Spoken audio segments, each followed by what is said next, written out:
Ce soir, dans la télé d'ici, on a choisi de parler de corruption. Bon, écoutez, ne vous affolez pas. On va plutôt parler de comment améliorer les choses, puisque la Côte d'Ivoire, vous le savez, occupe le milieu de tableau dans le dernier classement en date de Transparency International. On en parle ce soir avec deux invités, Valentin Zawi, sociologue, et Satou Annick Kofi, elle est chargée de communication et de plaidoyer à l'ONG Social Justice. Et ce sera en l'absence du représentant de la Haute Autorité de la Bonne Gouvernance qui nous aura fait fond bon ce matin seulement. Voilà. À la loupe de Pierre qui s'intéresse ce soir à la toute dernière visite d'État du président Ouattara. Il en parle donc dans la télé d'ici ce soir. On n'oubliera pas également le kiff du jour de l'INSEE consacré ce soir à Davido, l'artiste nigérian qui bat donc tous les records de vues avec son tout dernier single Fame. La télé d'ici, l'essentiel de ce que vous êtes toujours en droit de savoir ici. Bonsoir, bienvenue.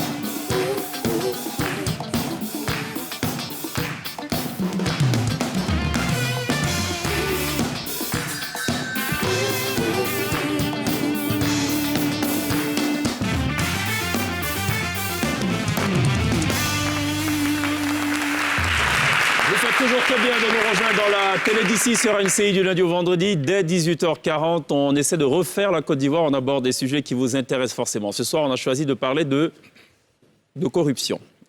Ou devrais-je dire d'indices de corruption, ou d'indices de perception de la corruption. Satou Annick Kofi, bonsoir, bienvenue. Bonsoir, Cheikh. Vous êtes la chargée de communication et de plaidoyer de l'ONG Social Justice. C'est bien cela. Quelle est cette ONG? Alors, Social Justice est une ONG non gouvernementale.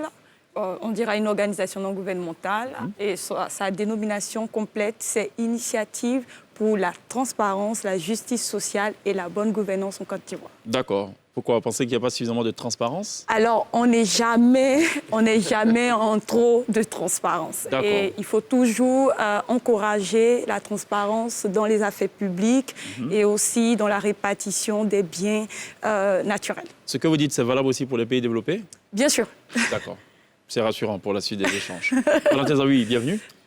Merci. Merci de répondre encore une fois à l'invitation de la télé d'ici. C'est toujours un plaisir. D'accord. Ça va Pierre? Ça va l'INSEE? Ça va, merci. D'accord, très bien. On parle d'indices de perception de la corruption. Comment vous le comprenez?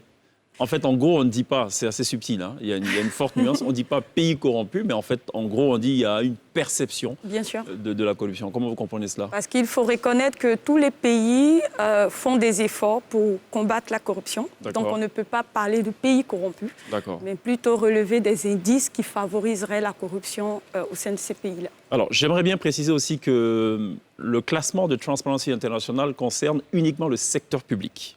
C'est quand même bon de le savoir. On va regarder cet élément préparé par la production de la télé d'ici. C'est un micro-trottoir, c'est l'avis d'ici, pour un peu recueillir donc, justement la perception des Ivoiriens de ce qu'est la corruption en Côte d'Ivoire. J'étais une fois victime de corruption, et ça c'est parce que j'avais un besoin pressant pour m'établir un document administratif. Je crois que c'était à la mairie. Je voudrais taire le nom de la mairie, mais ça a été vraiment difficile. Pour un document qu'on pouvait me passer à 500 en moins de 2 minutes, j'ai dépensé pratiquement 2500. Parce qu'il fallait soudoyer, l'argent qui était en face de moi. Mais parce que moi-même, j'ai favorisé cela, que l'autre agent en face de moi, en a profité. C'est le quotidien des Ivoiriens. Et c'est quelque chose que nous vivons, c'est un flot que nous vivons chaque jour ici. Et pas... On a indexé la police, mais aujourd'hui, c'est toute l'administration ivoirienne. Je partais pour les examens médicaux. Pour quelqu'un qui veut établir un permis, s'il n'est pas dans toutes les conditions de santé qu'il faut, on peut lui demander d'aller se faire soigner, c'est normal. Mais on fait croire qu'on peut résoudre ce problème avec l'argent. Je vois bien qu'effectivement, mes yeux avaient pris un coup. Mais quand je suis arrivé, il y a une qui m'a pris de côté pour me parler de manière en sourdine, comme si c'est un truc à part, et que la dame, non, elle dit qu'elle a besoin de 10 000 francs pour pouvoir vous mettre dans des conditions qu'il faut, avec l'argent. Et j'ai plaidé, ça n'a pas été possible, jusqu'à ce que je puisse donner les 10 000 francs. C'est assez dommage, parce que nous rencontrons la corruption partout, et surtout dans les hôpitaux. Moi, je suis témoin. J'ai une fois envoyé une vieille dame que j'ai prise comme ça dans la rue, elle avait un bras cassé. Et je l'ai amenée au CHU, dans un CHU que je ne dirai pas le nom. Et j'ai été même voir le service social là-bas pour qu'on puisse s'occuper de cette femme. Ce qui m'a le plus choqué, c'est qu'on m'a appelé après pour me dire « Madame, vous avez abandonné votre malade ». Et la dame était telle la position dans laquelle je l'avais laissée à la veille, je suis revenue la trouver dans la même position. On ne lui avait même pas donné à manger, rien. Il fallait qu'on donne quelque chose à côté pour qu'elle puisse avoir déjà les premiers soins. Et ça m'a choquée. Donc c'est pour dire que vraiment c'est un poison. C'est un poison. Moi, je pense qu'on n'a pas besoin de ça. Alors, Satou Kofi, juste une question. La Côte d'Ivoire est 106e, donc elle n'est pas au bas du tableau, elle n'est pas non plus au sommet. Est-ce que c'est quelque chose Est-ce que c'est inquiétant, la situation de la Côte d'Ivoire? Est-ce qu'il faut s'alarmer?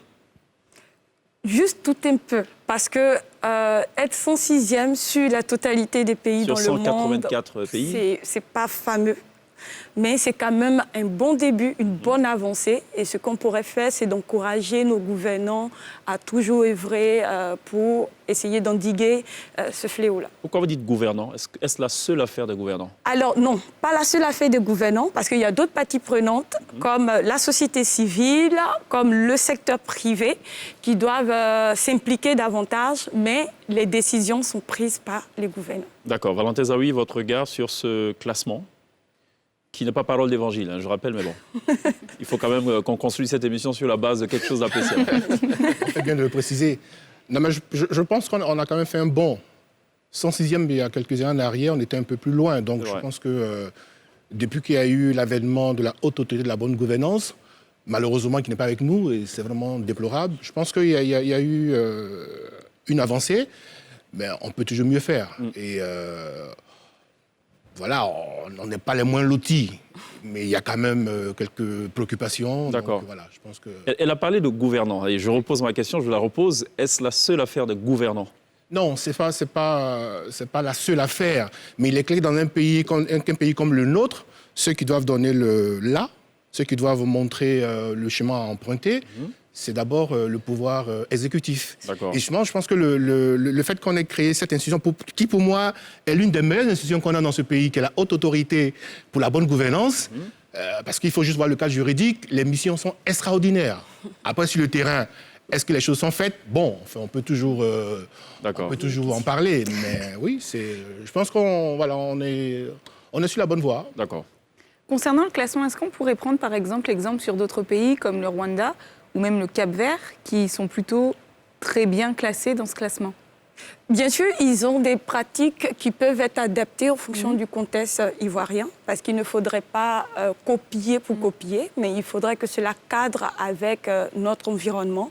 Et il y a des éléments qu'on pourrait tirer dans leur manière de gérer la lutte contre la corruption en Côte d'Ivoire. Alors, justement, on revient encore à ce fameux classement.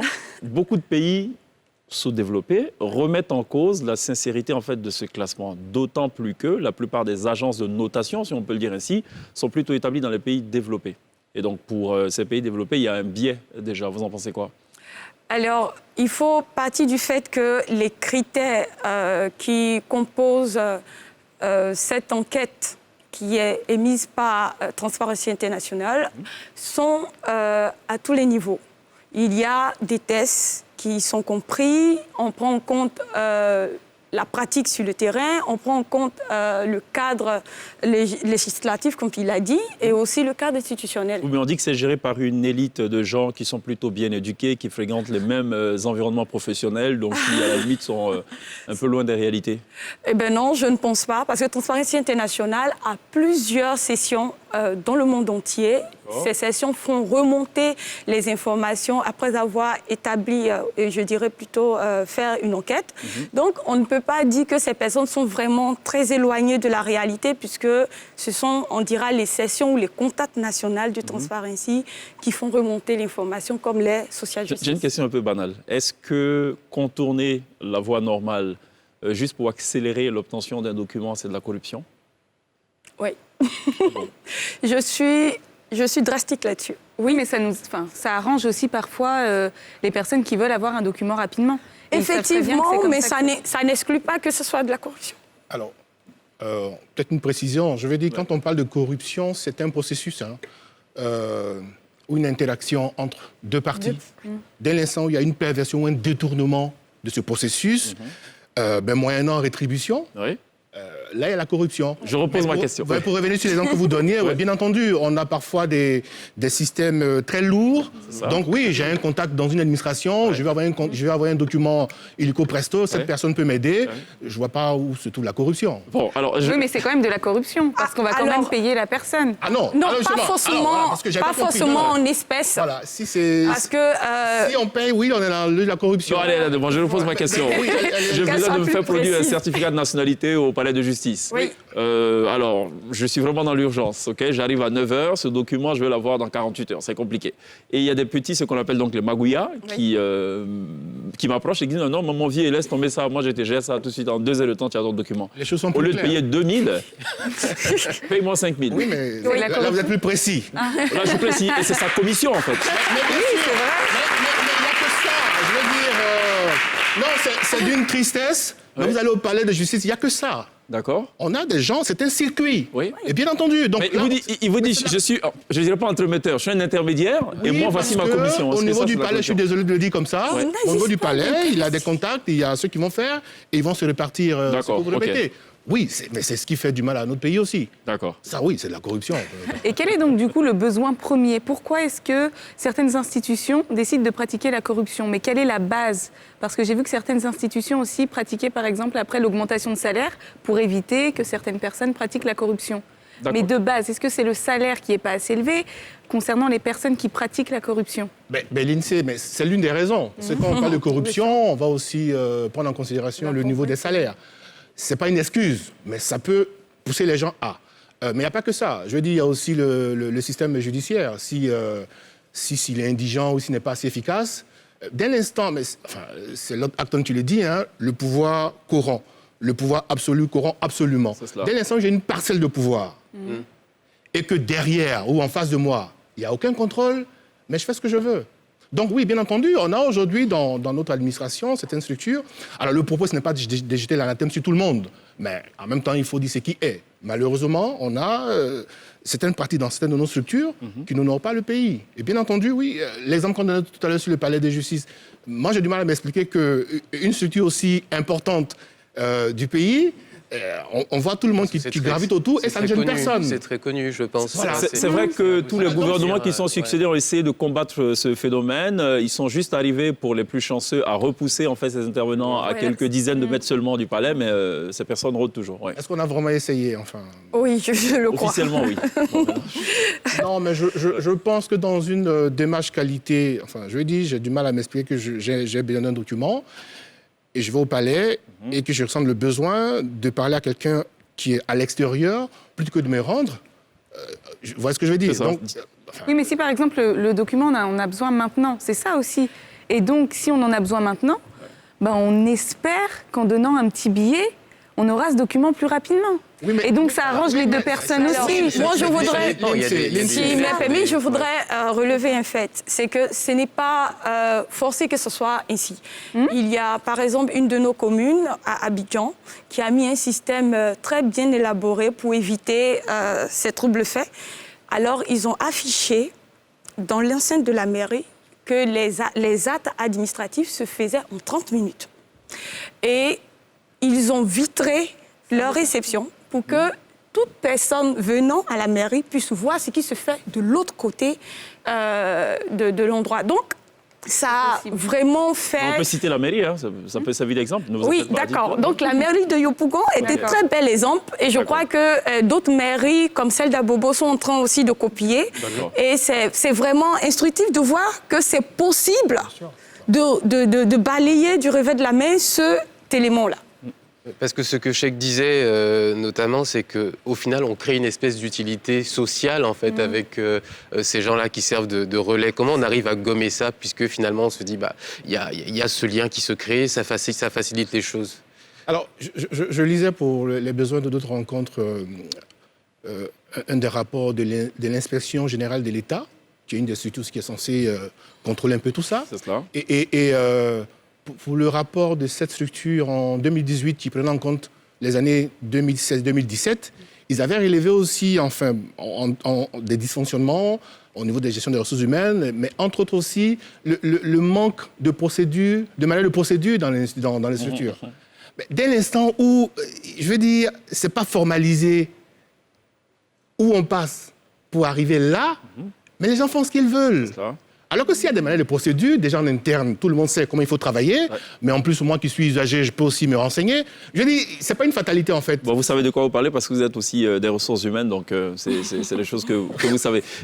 Juste pour compléter ce que dit Valentin, pour la petite anecdote, mais je discutais avec un ministre qui était totalement effaré de constater que des directeurs centraux et des directeurs d'administration continuaient d'utiliser leurs emails personnels et refusaient en fait d'utiliser l'email professionnel. Justement pour ne pas qu'il y ait de traçabilité sur un certain nombre de choses. Bon. Ben ouais, c'est une Un réalité. autre bel exemple. Est-ce que c'est culturel selon vous? Là, je m'adresse à vous. Valérie. Oui, il y a... Non, ne me dites pas qu'on est plus corrompu que nous. Non, il ne s'agit pas de ramener sa fraise, je n'ai pas la prétention de... Ok, j'ai bien aimé l'intro de Satou qui dit non, même les États-Unis, voilà, c'est valable partout. Oui.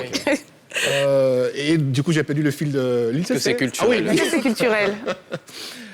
Alors, oui, on peut prendre en compte des aspects culturels. Parce que, alors, c'est vrai que dans un pays, on aura du mal à apprécier. Oui. Mais il y avait une expérience là, de sociologue, mais qui, de l'extérieur d'un pays, où vous avez plusieurs personnes de différentes nationalités. Oui. On observe qu'il y a peut-être des gens qui viennent d'un certain pays qui sont plus portés sur la corruption qu'un autre peuple. Attention, nuance. Est-ce qu'il ne faut pas faire la part entre corrompre et faire des cadeaux? Je m'explique. Quand vous voyez par exemple la tendance avec les griots, la tendance qu'on a dans certains groupes ethniques à donner de l'argent à tout va, ce que faisaient d'ailleurs les coupeurs, décaleurs sur scène et tout, ça choque par exemple des personnes, notamment de l'Occident, où pourtant c'est dans la pure culture, voilà et tout. Donc quand on a bénéficié, je ne dirais pas de largesse, mais on a eu son document à temps et tout, on a trouvé que la dame ou l'hôtesse d'accueil était hyper sympathique, on lui fait un cadeau. Est-ce que c'est une forme de corruption ça?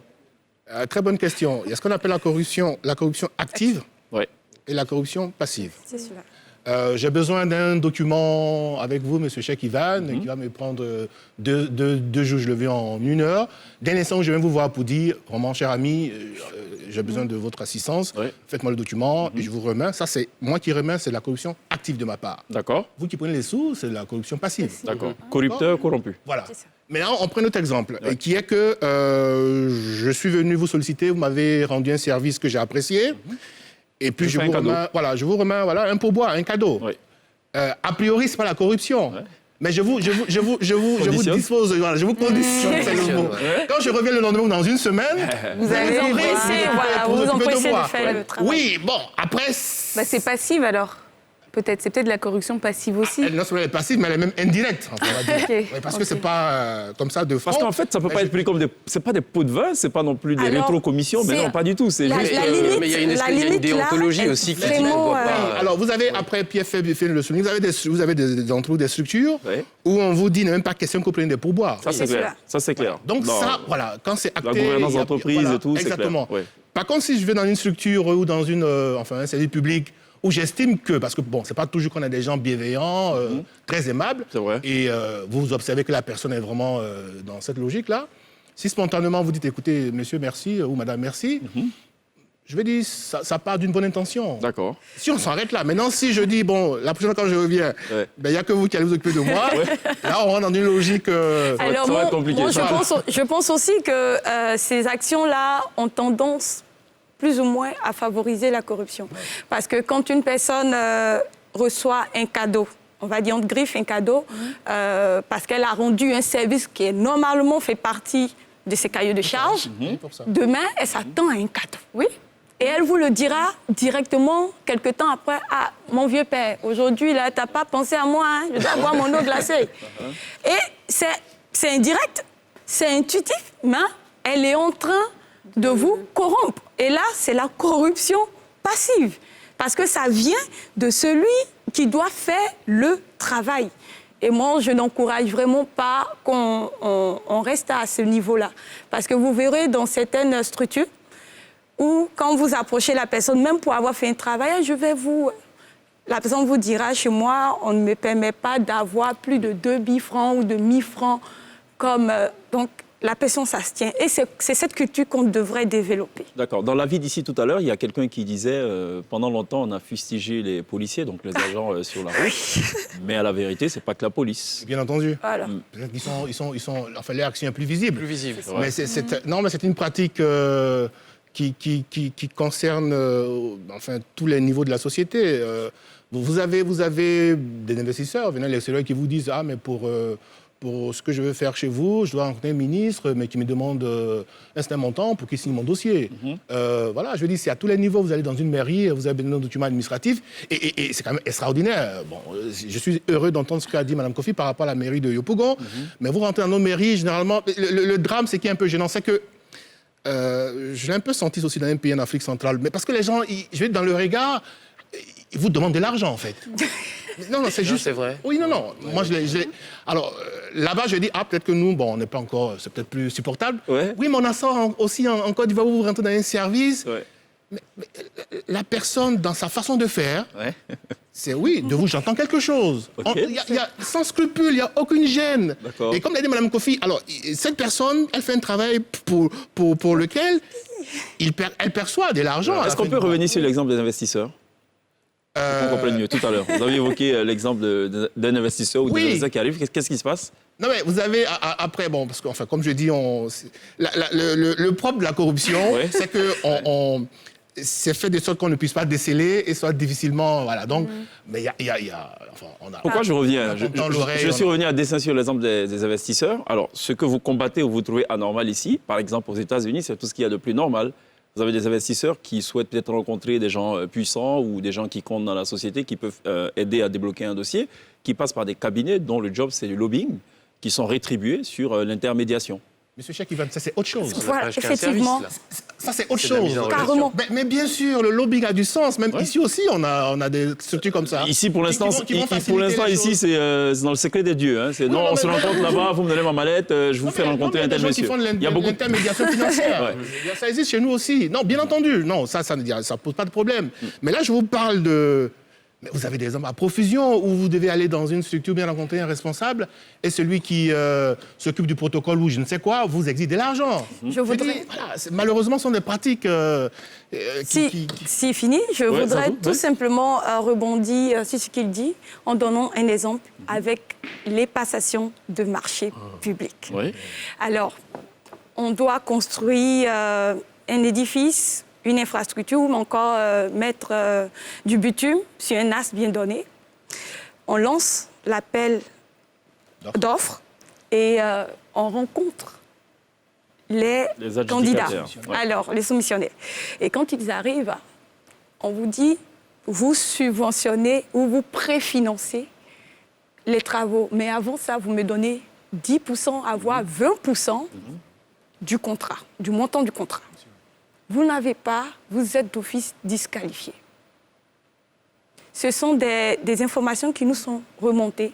On a des exemples légion sur cette pratique. Et ça se fait au plus haut niveau. Le directeur, souvent, n'a pas son mot à dire.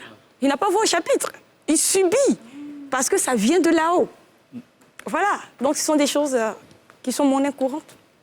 Non, mais ça, pour le coup, je confirme parce que dans une autre vie, ma qualité de consultant formateur, j'étais en relation avec une structure que je ne nommerai pas par pudeur, où je devais faire une formation pour le personnel et le responsable des ressources humaines m'exigeait 30% sur ma facture. Moi, j'hallucinais. Je lui dis, mais Après, il exigeait votre marge bénéficiaire. exactement. Mais qui est le coupable dans ce cas-là? Qui est le coupable? Est-ce que c'est celui qui accepte, celui qui paye, celui qui organise le deal? Qui est le coupable? Alors, je vous rassure, moi, j'ai rien payé. Non, j'ai rien Ok, payé parce vous avez perdu le marché. il a pris un gros risque. Moi, parce que j'avais été, pour faire très rapidement, c'est son directeur général qui a demandé qu'il me reçoive. D'accord. Parce qu'il y a un ancien collègue, bon, enfin. Ok. Donc oui, il a pris C'est un de la gros risque. corruption aussi, ça. non Ah, mais bien sûr. Donc que le directeur général vous conduise vers... Non, ils avaient besoin De quelqu'un qui a d'un les service, compétences. voilà, ils Ok. estiment que je faisais faire affaire. D'accord. Après, je rencontre le RH avec qui il doit discuter D'accord. et qui prend sur lui de m'exiger de l'argent. Je lui ai dit, mais à notre rencontre qui a suivi, je lui ai dit, mais vous prenez des gros risques, vous ne savez pas qui je suis. Mais après, il a réalisé qu'il D'accord. avait pris des risques. Ok, Parce que très voilà. bien. On a compris. Alors, on va un peu revenir sur le dernier déplacement du chef de l'État. C'était donc, on peut le dire, la 31e visite d'État, puisqu'il a visité donc les 31 régions de Côte d'Ivoire, 108 départements tout le temps donc, de ces 2 mandats. C'est la loupe de Pierre, sinon le sujet de la loupe de Pierre ce soir.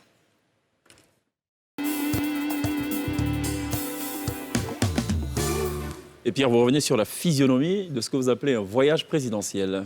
Oui, c'est plutôt un voyage présidentiel. C'est vrai que ces derniers temps, on a dit visite d'État, mais ce n'est pas le cas. Dans le langage diplomatique, une visite d'État, c'est la visite officielle d'un chef étranger à une autre nation. Et c'est la plus haute forme de contact qu'on peut avoir de façon diplomatique entre 2 pays. Donc tout déplacement présidentiel est depuis toujours un mode d'exercice de pouvoir, une propagande visuelle qui s'appuie sur une mise en scène, un protocole, des marqueurs républicains. Donc le drapeau, les couleurs de la Côte d'Ivoire, les emblèmes. Et c'est aussi l'occasion surtout de rencontrer finalement la population. Donc le président vient avec pour objectif de se montrer. Il va jouer en alternance entre 2 registres, celui qui est proche de la population et celui qui prend quand même de la distance parce qu'il faut quand même garder cette hauteur. Donc ça reste quand même très protocolaire, même si on essaie de casser les codes. Et cette pratique politique du voyage de souveraineté est utilisée par tous les présidents. Ça n'a absolument rien de particulier de le voir ici aujourd'hui. Mais dans ces visites-là, il y a quand même des codes en fait, d'un exercice du pouvoir. Donc les facteurs qui vont déterminer les voyages sont toujours les mêmes, mais il y a un coefficient d'importance qui va varier en fonction du contexte du déplacement. Alors ici, ce qui est particulier, c'est qu'on est dans une rentrée en période électorale. Donc le président est toujours en campagne, il a en tête sa réélection et ça, il faut le garder bien en tête. Il y a un jeu tout à fait légal, mais quand même assez flou qui se fait dans ces visites parce que la campagne n'a pas encore commencé, mais dans les codes, dans ce qui va être dit, eh bien, il y a quand même des éléments de campagne. Donc se déplacer, c'est aussi reconnaître l'action qui est menée sur le terrain par les élus locaux. Donc la visite présidentielle va être un geste fort pour ces gens-là qu'il va venir visiter. Et donc, le talent du chef de l'État, ça va être justement eh bien, de les flatter. Et Alassane Ouattara, il le fait particulièrement bien parce que tous ses discours, j'en ai regardé, je pense, 4 ou 5 sur 5 années étalées, eh bien, il y a quand même toujours la même structure. Hein. On parle de l'accueil chaleureux des populations. Elles sont toutes plus chaleureuses les unes que les autres à son arrivée. Et il y a un listing qui dure parfois 3 minutes avec les enfants de la région, les cadres du pays. Voilà. Et donc, en typologie des visites présidentielles, il y en a plusieurs. Hein. Il y a la visite en tant que chef des armées, le déplacement présidentiel pour inauguration d'éléments publics, des visites compassionnelles pour apporter le soutien et le grand voyage régional auquel on assiste là. Donc, ce dernier type de visite, eh bien, c'est le plus riche parce qu'il permet de présenter plusieurs facettes, plusieurs postures du chef de l'État. Donc, l'ami politique, le père de la nation, le président rassembleur. On va au contact de la population, on rencontre des amis politiques, on croise le fer avec l'adversaire et on a l'occasion de voir des lieux symboliques. Et en regardant ces discours et ces derniers déplacements, il y a quand même quelque chose qui m'a marqué. C'est une toute petite anecdote et elle est musicale. Et on va écouter ces paroles-là parce que je pense qu'on a trouvé la chanson officielle de la campagne d'Alassane Ouattara. Kérosène, j'imagine. Oui, exactement. Voilà, ça revient quasiment à tous les meetings et vu le contexte actuel, on comprend effectivement que c'est une réponse à tout ce qui se dit du côté de l'opposition. C'est quand même assez subtil mais très intéressant. Et on ne peut pas s'empêcher de penser donc à ce discours assez musclé du Premier ministre Ahmed Bakayoko qui disait comment on peut être jaloux de son propre pays parce qu'on est jaloux du président et tout. On va revenir dessus. Ça va aussi faire plaisir à Kérosène, tiens. Je pense que côté Bulida, il va falloir réclamer beaucoup de droits. On marque une pause et à la pub, on revient juste derrière.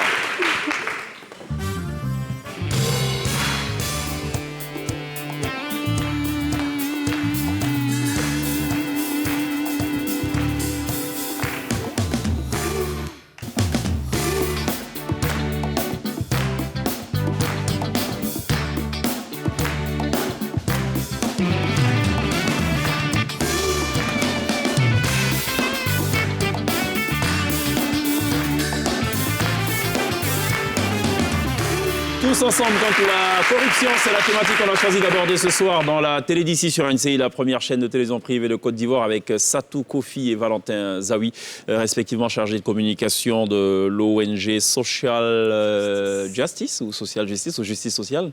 On peut traduire. Bon, justice sociale. Et Valentin Zawi, sociologue. Donc ça match aussi, hein, social, sociologue. Voilà, vous êtes en parfait raccord. Et c'est pas plus mal. On va essayer de regarder, puisque c'est bien d'indexer. C'est aussi intéressant de proposer des solutions, comment on résorbe la question de la corruption. On va regarder d'abord ce qu'en pensent donc les Ivoiriens dans la vie d'ici et juste derrière. On en parle avec nos invités. Très souvent, quand on parle de corruption ici en Côte d'Ivoire et partout en Afrique, on a tendance à penser aux policiers lambda qui est sur la route. Mais en réalité, la corruption est à tous les niveaux. L'État fait déjà assez, mais je pense qu'il faut encore redoubler d'efforts en mettant en place des institutions fortes qui pourront être à même de pouvoir, je veux dire, poursuivre l'œuvre qui a déjà été entamée. L'effort vient et du citoyen et de l'autorité. Comme ça, on pourra essayer quand même d'éradiquer, même si on ne peut pas forcément faire disparaître. Pour pouvoir dissuader ces personnes qui s'adonnent à ce fléau, il faut de la rigueur et puis il faut des sanctions exemplaires. Un pays comme la Côte d'Ivoire, il faut des sanctions. Quand il y a ce fléau, quand il y a un fléau, il faut des sanctions. Alors moi, je suggère vraiment c'est-à-dire que les gens qui occupent les emplois, il faut vraiment faire un tri. Il faut vraiment sélectionner. Il faut vraiment prendre des gens qui sont dévoués, qui ont envie de travailler, des gens qui sont prêts à être là, même si on la paye pas beaucoup. Voilà, il faut qu'on arrive à avoir des gens qualifiés. On a un si beau pays et je pense que les mentalités doivent changer. Alors, je pense qu'elle, personnellement, la dernière intervenante, je pense qu'elle a d'autres soucis, non? Vous pensez pas? Elle y va, mais sans gants. Elle a l'air vraiment... ouais. D'accord, ok. Elle a été victime, je crois. Oui, c'est ce qu'elle a dit, ouais. Elle a été victime. Elle avait son cœur. Oui, c'est vrai. Très engagée d'ailleurs. C'est vrai. D'accord. Alors, comment on règle ce problème du côté de Social Justice? Social Justice, c'est plus dans le plaidoyer. Oui.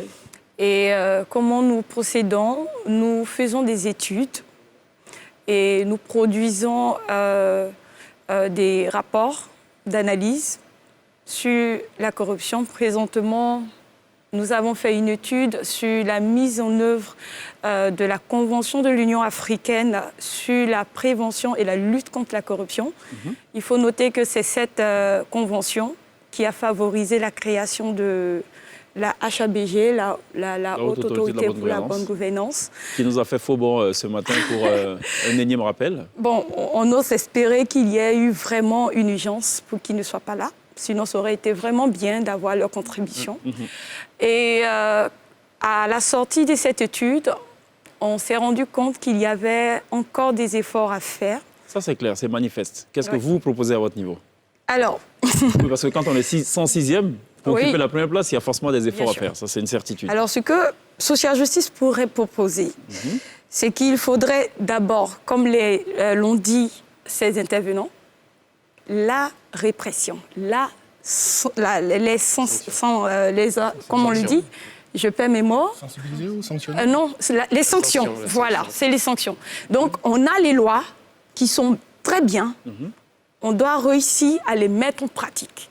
Est-ce que certaines institutions ont déjà été condamnées ou certaines personnes ont déjà été condamnées? Alors, il y a eu, dans le cas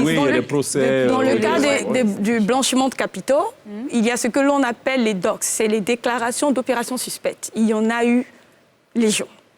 Cependant, quand on s'est rendu au niveau du procureur, malheureusement, on n'a pas eu de condamnation. Il n'y a pas de condamnation. Il n'y a pas de condamnation, jusqu'à preuve du contraire.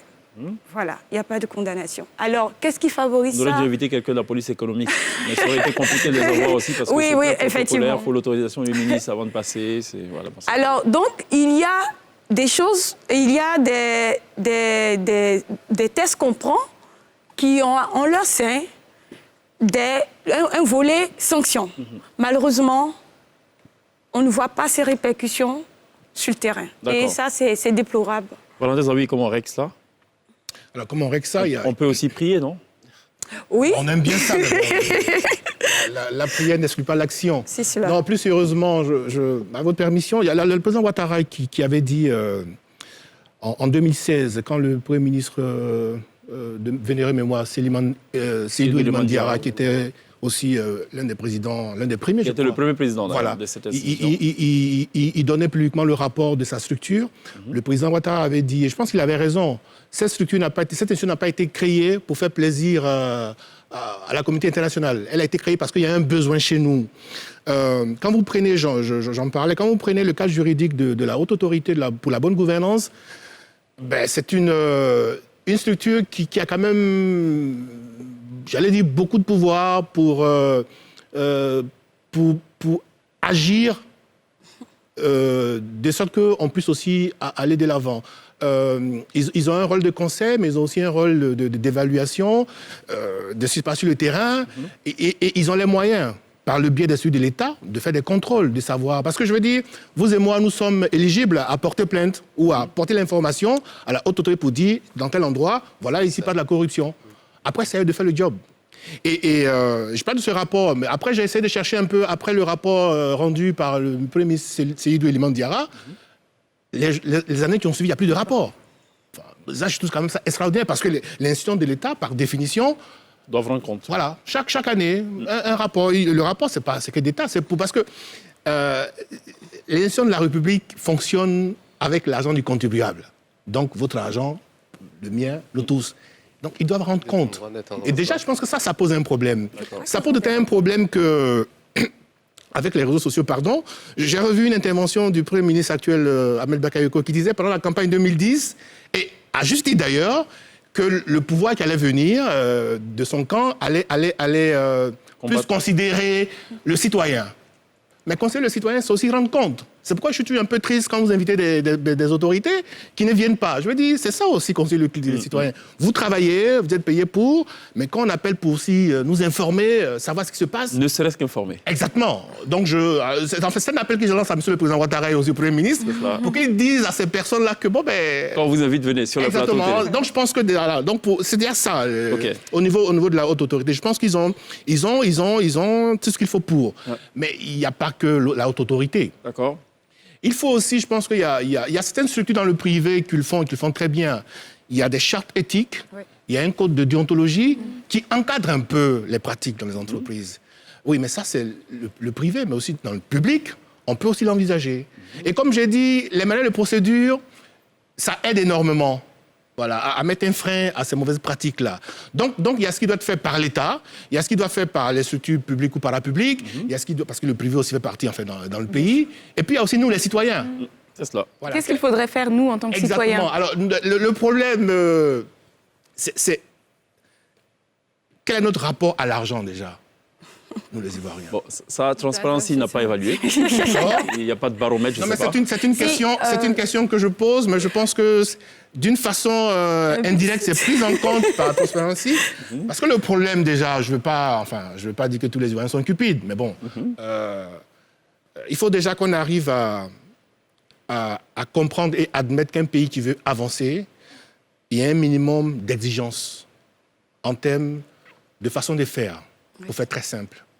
Parce que tant que nous sommes dans une logique de dire j'ai besoin de quelque chose, donc je vais prendre des raccourcis, je ne vais pas faire le rang comme tout le monde. C'est quand même extraordinaire. Vous êtes à Roissy de Gaulle, on fait bien le rang, et les mêmes, quand ils arrivent ici, à Port-Bouillet, on ne va plus faire le rang. C'est ça. Donc c'est aussi un écosystème qu'il faut mettre en place. Pour que tout le monde ait le reflet de dire il faut que je respecte ce que je dois respecter. Mais alors, personne n'a parlé d'éducation civique et morale. Alors, personne n'a parlé de l'école. Moi, je m'apprêtais à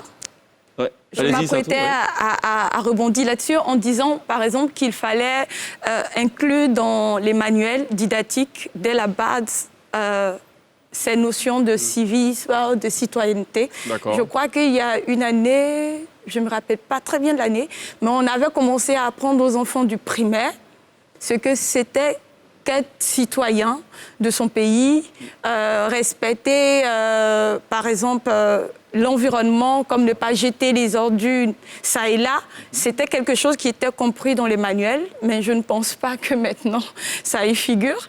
Et on devrait s'axer sur ça. Parce que l'avenir demain, l'avenir là, c'est les enfants. D'accord. Non, je veux juste rebondir sur ça. C'est vrai que vous parlez de l'éducation civique, c'est ça? Civique et morale. Civique et morale, PCM. oui, c'est une très bonne chose. Je me suis abstenu d'en parler parce que c'est même pas seulement l'éducation qu'il faut faire, c'est même le système éducatif qu'il faut revoir. D'accord. Je dis, quand vous avez des élèves, et on le voit sur les réseaux sociaux, des élèves qui donnent un billet de 5 000 francs à un enseignant, mais parfois des parents eux-mêmes qui donnent de l'argent. Je dis, ça part dans tous les sens. Non, attention, vous parlez de quoi? Souvent, le parent vient, il donne 5 000. Oui. Occupez-vous bien de mon enfant, avec une chicotte généralement au village. Je vous parle même des jours d'examen où des parents viennent voir des enseignants. Ouais. Et ça, il y en a à profusion, les exemples comme ça. Ok. Ou même des élèves aujourd'hui s'autorisent à remettre de l'argent à un professeur pour avoir une note indue. Mais souvent, c'est le professeur qui demande aussi, par des moyens plutôt pacifiques. Non, d'ailleurs, il ne vient pas directement. C'est plutôt, il y a un envoyé au moment de la composition qui dit... Ah, non, attention, je précise même. Il y a comme une sorte de chef de classe improvisé qui va voir ses collègues et dit, ah vraiment, comme l'examinateur était très gentil avec nous, vraiment, bon, il nous a laissé faire des choses, si on peut au moins voir pour son transport. Mais en plus, quand on parle de corruption, c'est pas seulement que l'argent, vous savez très bien, c'est un service. Je veux dire, le professeur qui exige un droit d'écussage sur une étudiante pour avoir des notes, les notes sexuellement transmissibles. c'est la corruption. Mais vous avez dit tout à l'heure qu'il y a certaines sociétés qui étaient plus susceptibles de céder à la corruption, ou en tout cas de l'installer. C'est quoi la particularité des Ivoiriens? C'est notre rapport à l'argent, finalement, dans ce qu'on déduit là, de nos échanges? Je pense que ça y est pour beaucoup. On peut creuser le sujet, mais je pense que... parce qu'il faut juste observer et ça saute, comme on dit, aux yeux. Et de plus en plus, alors je ne sais pas si c'est lié à tout ce qu'on a connu dans le pays avec toutes ces crises-là, mais bon, on est de plus en plus dans une logique des facilités, voilà, du moindre effort, voilà, on veut tout de suite. Alors que la vie, ça se construit, justement. Vous avez des jeunes à 20 ans qui veulent être millionnaires. On n'est pas millionnaire à 20 ans. Il faut construire sa vie. Oui, mais il faut travailler. Est-ce qu'il y a peut-être aussi un problème de traçabilité? C'est-à-dire qu'en termes d'argent, le taux de bancarisation est de 16% en Côte d'Ivoire. Et 23%. Du coup, c'est monté. 23%. Est-ce que du coup, il y a peut-être un problème aussi à ce niveau-là? Mais certainement. Parce il y a beaucoup de circulation. Enfin, il y a beaucoup de circulation de cash. Plus on numérise, plus on informatise, on va le dire comme ça. Et moins, enfin, on recule les frontières de la corruption. Et on l'a vu ici, je pense qu'il y a une personne qui est très crédible dans le pays, sans faire de la politique, le ministre Niamien Konan, qui a été directeur général des douanes quelques années en arrière, qui a fait un travail extraordinaire. Et voilà, qui a des bonnes idées sur le sujet. Hein. Je pense que là, vous parlez de ce qu'il faut faire. Ben lui, il faut d'abord sensibiliser, parce qu'on ne finit jamais de sensibiliser. Bien sûr. Mais avant de sensibiliser, il faut aussi l'exemplarité, comme il a dit, des responsables. Parce que, vous êtes chef d'équipe, vous dites aux gens, venez, soyez là à 8h, vous venez à 10h. Mais vous n'êtes pas crédible. C'est cela. Par contre, si vous êtes là à 8h, comme vos collaborateurs, vous êtes crédible. Donc oui, les chefs, les responsables, nos autorités, les personnes publiques doivent donner l'exemple. Il faut sensibiliser. Et puis, on a un système judiciaire qui doit jouer son rôle aussi. D'accord. Voilà, et même la haute autorité, pour ce que j'ai lu, a une compétence juridictionnelle, c'est comme ça ils disent. Ça veut dire qu'elle peut poursuivre des gens en accord avec le procureur. Donc oui, je vais dire, à un certain moment aussi, il faut peut-être faire des exemples pour que voilà, on puisse en sortir. Donc il y a plusieurs leviers sur lesquels il faut jouer. Et à un certain moment dans cette émission, il faut aussi donner l'exemple. Il faut respecter ses engagements publicitaires notamment. On marque une pause, on se retrouve dans quelques instants.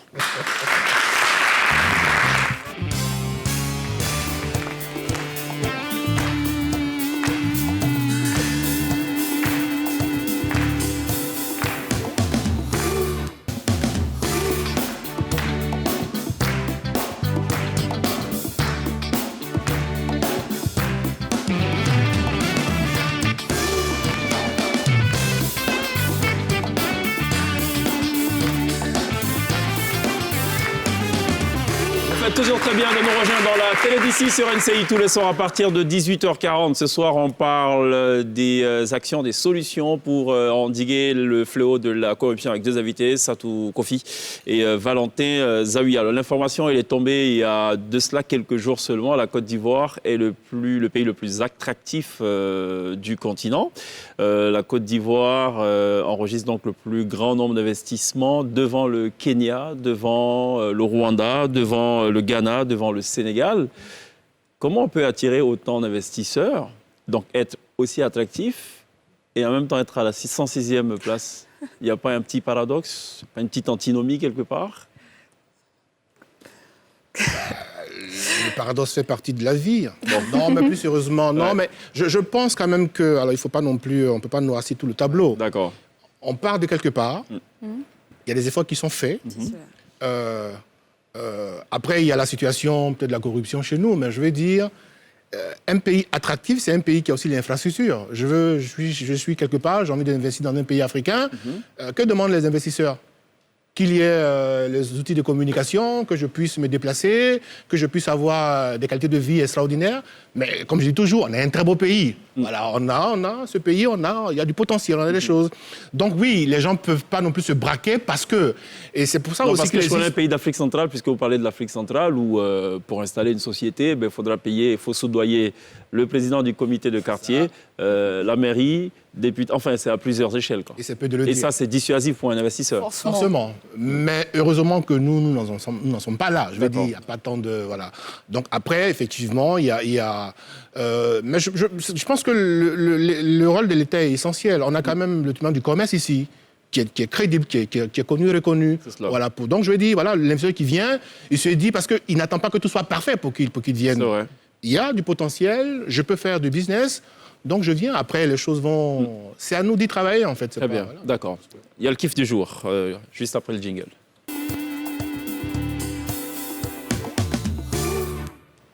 Alors, le Nigeria est aussi dans ce classement de l'indice de perception de la corruption, mais on va parler de ça. C'est plutôt un autre sujet, c'est Davido. Exactement, on parle musique avec le tout dernier morceau de Davido. C'est mon gros kiff du jour. On regarde un extrait, on en parle juste après. Alors, le morceau s'appelle Femme. Et pourquoi c'est mon gros kiff du jour ? Puisqu'il vient de battre un nouveau record, plus de 7 millions de vues sur YouTube, tout en sachant que le morceau est sorti il y a environ 2 semaines. Et dès la première semaine d'exploitation, eh bien, le morceau avait déjà comptabilisé plus de 5 millions de vues. C'est du jamais vu. C'est la toute première fois que ça arrive. Femme signifie be quiet, donc soit silencieux, soit discret. C'est le premier extrait de son futur album qui s'appelle Better Time et qui sera disponible dès le mois d'octobre. Ce son prouve bien que Davido continue d'asseoir son influence et continue de laisser son empreinte dans le monde de la musique en général. Et je trouve ça très bien pour le rayonnement de la musique nigériane. Merci Lindsay pour cette autre information utile. Voilà, Davido donc, qui bat donc le record de vues avec son tout dernier single. Pierre, vous aviez une question pour Valentin ? Sinon, je reprends la parole. Non, pour revenir sur la question des investissements, c'est vrai que les indicateurs qui montrent que de toute façon la Côte d'Ivoire avance, c'est déjà une bonne chose en fait et qui permet aux gens de venir s'installer en se disant que les choses s'améliorent.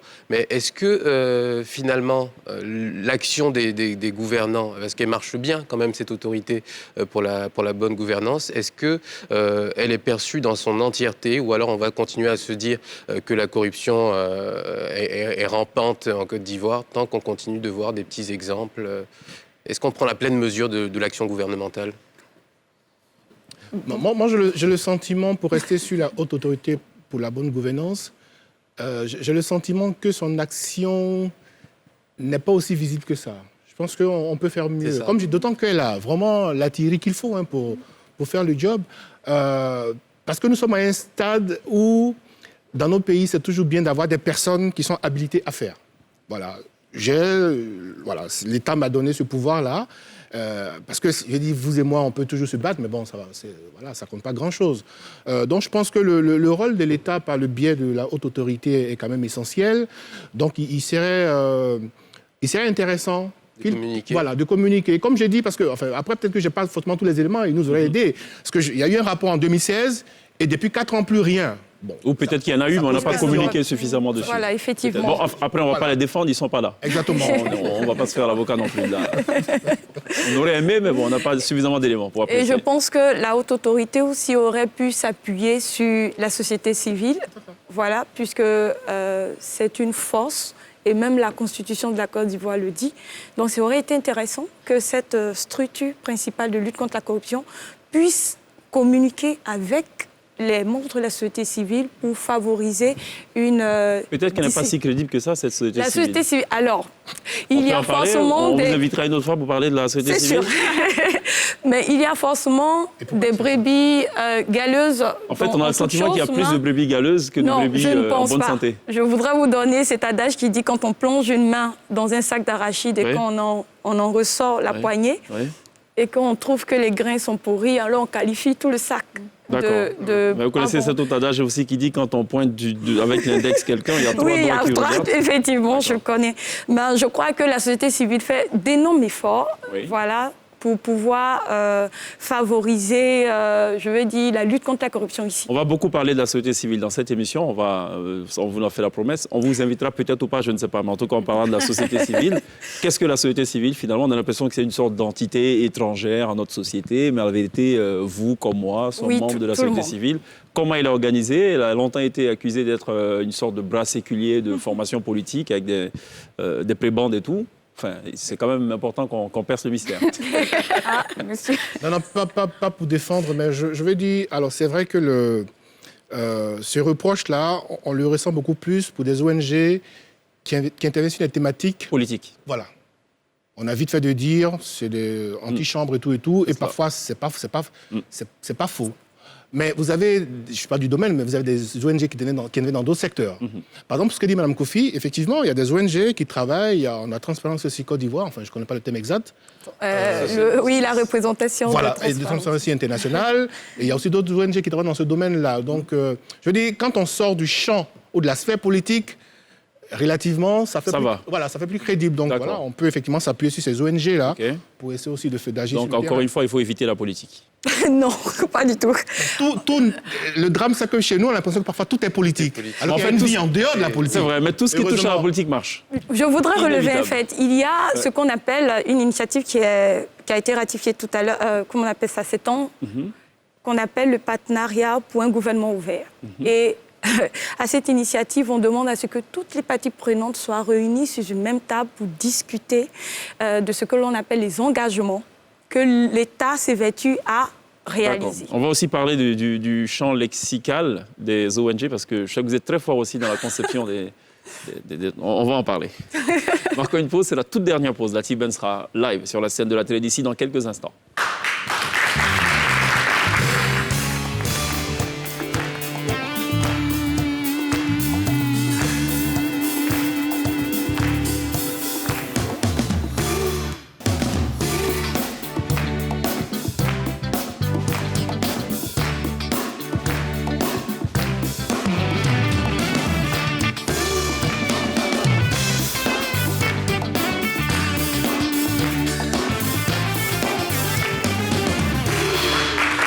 Très bien de nous rejoindre dans la télé d'ici pour le tout dernier virage de cette émission consacrée donc aux actions à mener pour enrayer le fléau de la corruption en Côte d'Ivoire. On a eu beaucoup de plaisir d'être en compagnie de Satou Kofi, chargé de communication et de plaidoyer de l'ONG Social Justice. Merci également à Valentin Zawi, sociologue.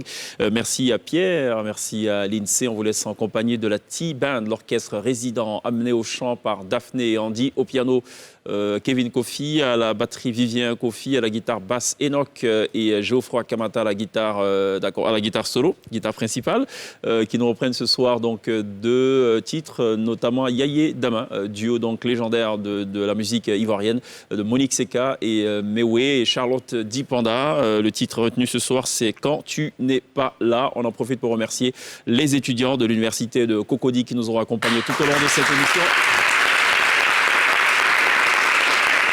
On se retrouve demain. D'ici là, take care, la T-Band, right now.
Quand tu n'es pas là, mon bébé, je ne vis pas. Oh,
quand tu n'es pas là. Je perds mes repères quand tu n'es pas là. Mon cœur se meurt quand tu n'es pas là.